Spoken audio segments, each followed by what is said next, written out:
This is the third video in a series that I'm making this year on the assumption that because of Corona, many people won't make it to shul, and therefore some of us will need to learn how to blow shofar either for ourselves or to help other people fulfill the mitzvah. I'm also doing this in memory of my father, who was the first shofar blower I remember, and for many years, the only one who was able to do it consistently well. As I said in the other two videos, this is a how-to guide, not a halachic survey.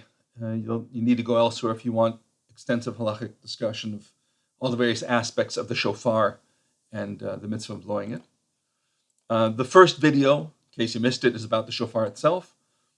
The second video is actually how to produce a sound from the shofar. This video will be about what notes to blow when we do tkiyot for people. There are three types of notes, which the Shulchan Aruch refers to as each one of them as a kol. So three types of notes that we blow. The tkiyah is a single long note.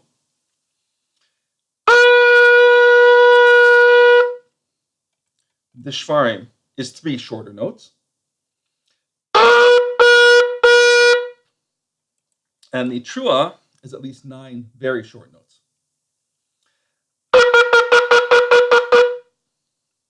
There's also the shvarim trua, which, as its name implies, is a combination of shvarim and trua.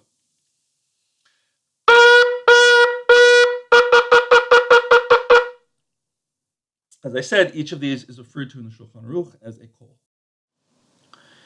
When we blow Rosh Hashanah when we blow shofar on Rosh Hashanah, each shvarim or shvarim trua is preceded and followed by a tkiyah. So this would be for shvarim.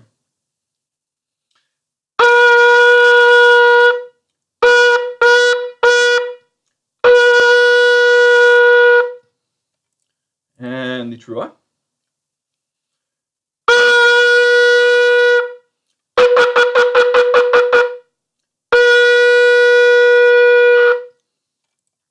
And the shvarim trua.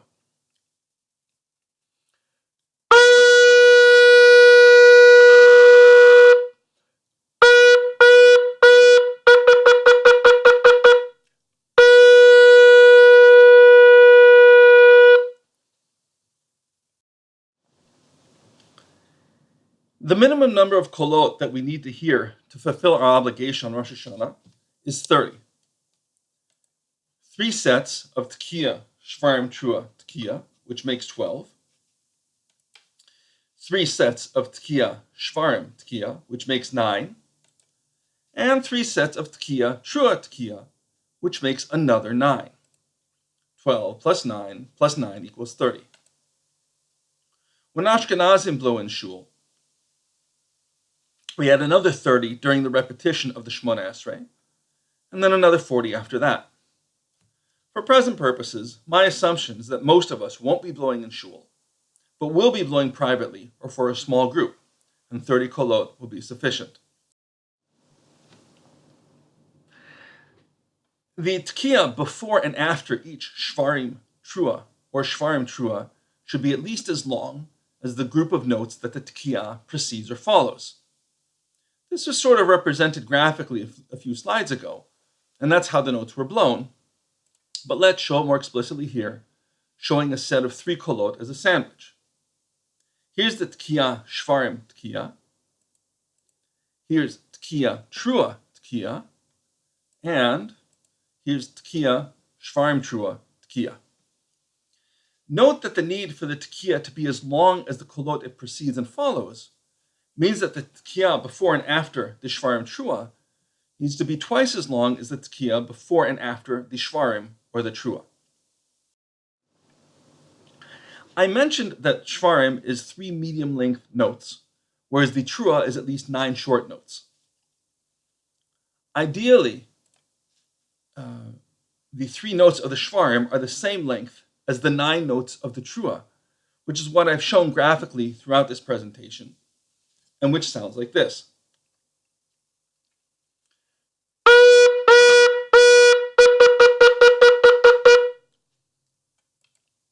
If you're a musician, This is easy to understand. The shvarim is 3 dotted quarter notes in 9/8 time, and the trua is 9/8 notes in 9/8 time. That is, 3 eighth note triplets. 1, 2, 3, 2, 2, 3, 3, 2, 3. The tkiya before and after is thus just a dotted half note in 9/8 time, or as shown here, 3 dotted quarter notes tied together. For a shvarim trua, the tkiya is 2 dotted half notes. I also want to stress that these are relative lengths. It's possible to do a very fast trua and a slower trua, something like this.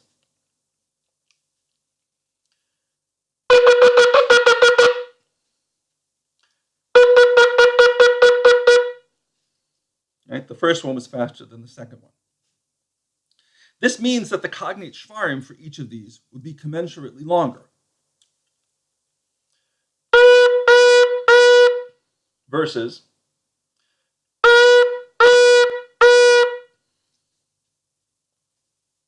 and of course, the tkiya before and after would also be relatively longer. This does not mean that one should slow down the trua so much that it sounds like a shvarim, or speed up the shvarim to the point that it sounds like a slow trua. It's just to point out that there's a little room for play here.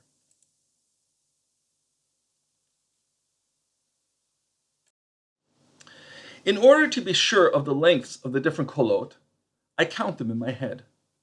So, for example, shvarim is 1, 2, 3, and the tkiya before and after it is 1, 2, 3. I tried to slur them together. Really, it would just be 1, right? But I'm counting to 3 in my head. For trua, I count 1, 2, 3, 2, 2, 3, 3, 2, 3. And the tkiya before and after it is again 1, 2, 3. And for shvarim trua, it's right, the shvarim trua would be 1, 2, 3, 1, 2, 3, 2, 2, 3, 3, 2, 3. And the tkiya before and after, right, I would count to 6 in my head. Well, it's sufficient for the tkiya to be just as long as the kol it precedes and follows. To be on the safe side, I try to hold it for a little longer than the minimum. So typically, for shvarim or for trua, I count the tkiya before and after as 4 beats. And for shvarim trua, I do the tkiya as 7 beats. Something like this. Here's for a shvarim.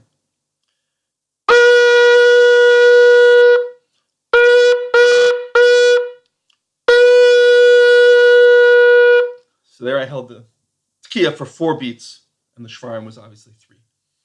And for shvarim trua, it would be something like this.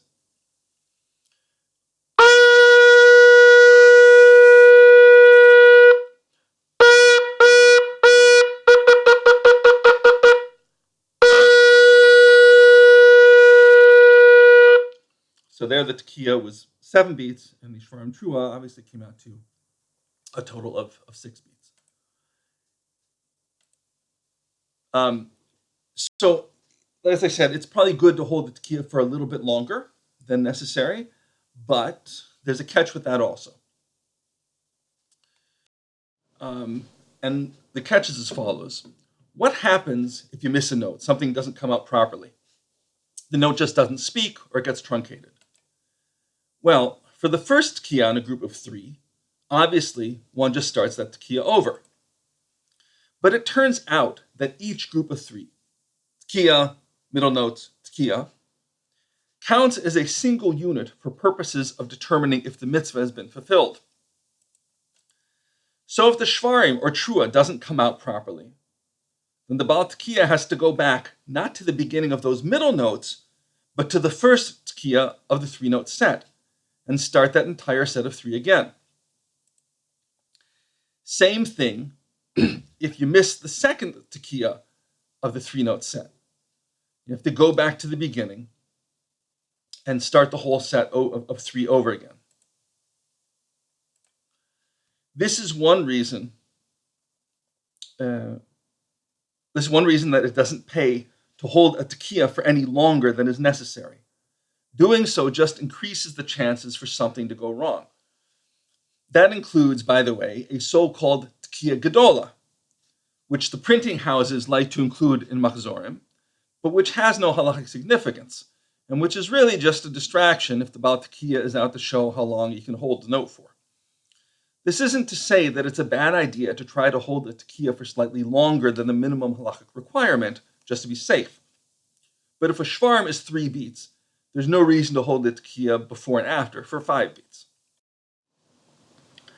I said before that the trua needs to be 9 short notes.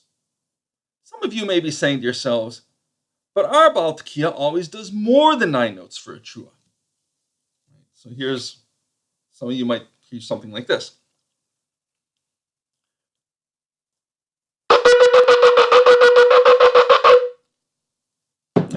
That's well over 9 notes.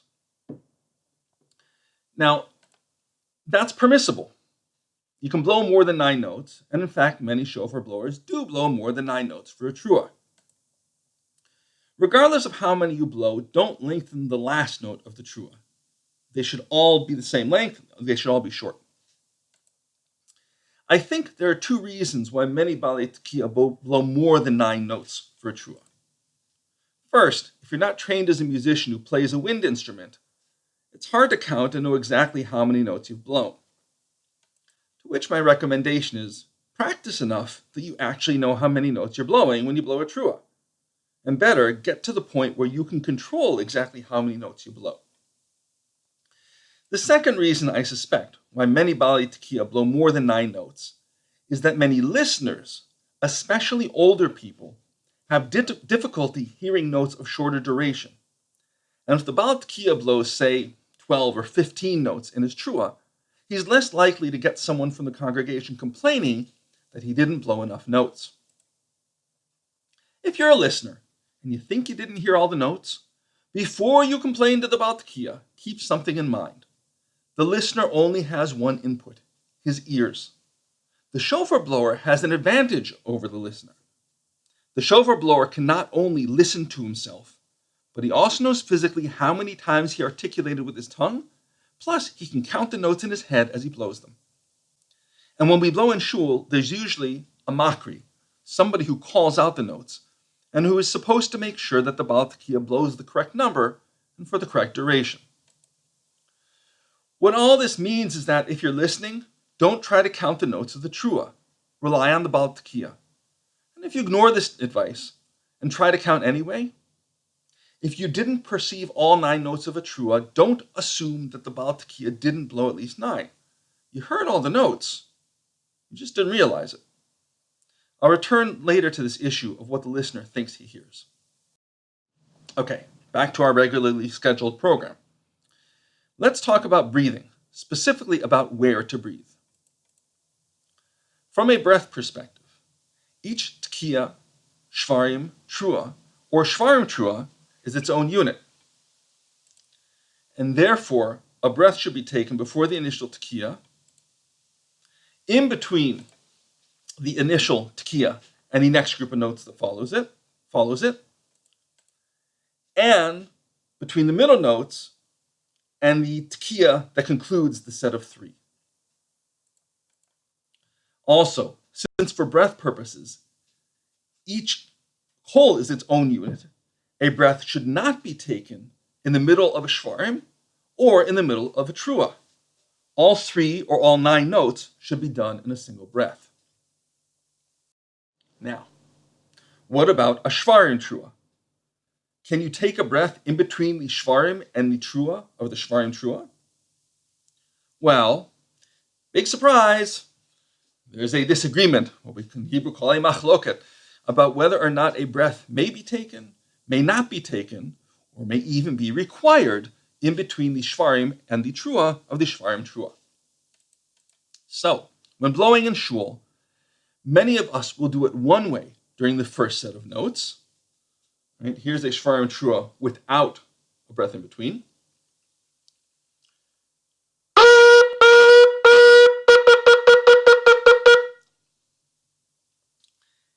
And then we'll do it the other way during the repetition of the Amida. So here's a shvarim trua with a short breath in between.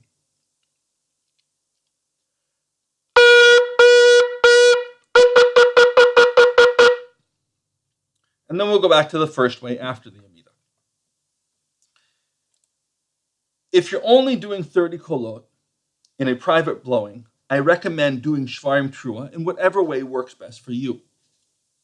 Note that even if you take a breath in the middle of a shvarim trua, it should be a short breath.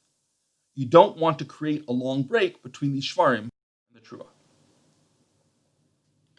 A practical issue that sometimes arises is that of water condensation inside the horn. When we exhale, our breath has moisture in it, and it's at the temperature of our body. If we exhale the air onto a surface that's significantly cooler than the air, that moisture will condense on the surface. That's why, for example, our car windows will fog up in the winter if we don't heat the air and run the compressor to dry it out. The same thing can happen with the shofar. If we blow enough air into the horn, some of that moisture may condense on the walls of the shofar. This is especially true, let's say, if you're in a strongly air-conditioned space when you're blowing. If enough moisture collects, it can bead up and form visible water droplets. While I don't think I've ever had to empty water out of my shofar like I do with my French horn, right, which is made of metal and in which water condenses constantly, in order to reduce the likelihood of needing to empty out the shofar, I insert a pipe cleaner into my horn in between sets of notes, so that the pipe cleaner will pick up some of the moisture. 2 more points about who can blow for who, and the recitation of the brachot. First, since shofar is a time-bound positive commandment, in Hebrew, mitzvat aseh shazman garma, the obligations of men and women to hear shofar are different, and this affects who can help who discharge their duty to hear shofar. So briefly, a man can blow shofar for himself and for anyone else, even if he himself has already fulfilled the mitzvah. A woman can blow for herself, and she can blow for other women, provided that she has not yet herself fulfilled the mitzvah. If you're blowing for anyone, yourself or others, you need to have in mind that you're blowing in fulfillment of the mitzvah. And the listener needs to have in mind that he or she is listening for the sake of fulfilling the mitzvah. We also traditionally recite brachot before blowing the shofar, although strictly speaking, these aren't necessary. As long as the shofar is blown and heard with the right intention, you've fulfilled your obligation, even without hearing the brachot. Nevertheless, assuming the blower and the listener are interested in the brachot, here's how they work. First, if you haven't yet fulfilled your obligation, whether you're blowing for yourself, alone, or for others, for example, if you're blowing in shul for the congregation, you make the brachot on behalf of yourself and everyone else. And shechianu. Second, if you're a man who's already fulfilled his obligation to hear shofar, and you're now blowing for others, it works like this. Case 1. If you're blowing for one or more men who haven't yet heard shofar, you should make both of the brachot for them, although one of the men listening could also make the brachot on behalf of everyone. Case 2. If you're a man who's blowing for one woman, she should make the brachot. Case 3. If you're a man who's blowing for a group of women, one woman can make the bracha on behalf of the group of women. Case 4. If you're blowing for a mixed group, you can make the brachot for everyone, or one of the men who hasn't yet heard shofar can make the brachot. And again, to reiterate, a man can blow for himself and for anyone else, even if he's already fulfilled the mitzvah. A woman can blow for herself, and if she hasn't yet fulfilled the mitzvah, she can blow for other women as well. And I thank my neighbor, Rav Aryeh Frimmer, for a helpful discussion regarding the brachot. Okay, one last point, which is probably irrelevant this year, but will be relevant if you ever blow in shul. Traditionally in shul, someone serves as a makri, a person who calls out one by one the notes to be blown. Often that person is also assigned the task of determining if the notes have been blown correctly. If you're blowing in shul, it's important to meet with your makri sometime before Rosh Hashanah to coordinate. The two of you need to be on the same page.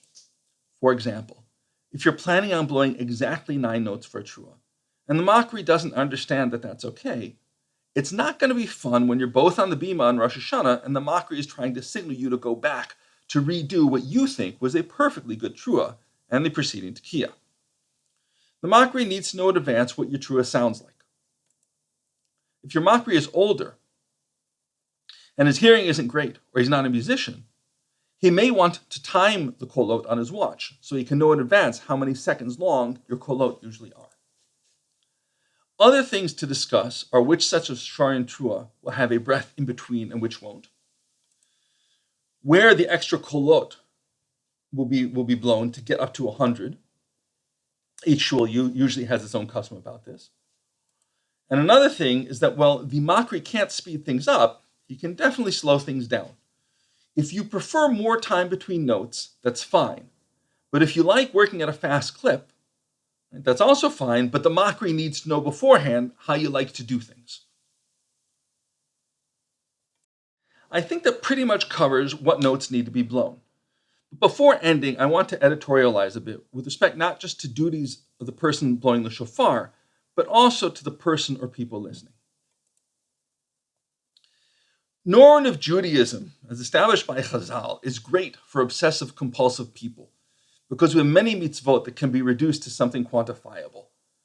You have to eat this much matzah in this many minutes, or drink this much wine, or the sukkah has to be at least this tall but not more than this tall, etc.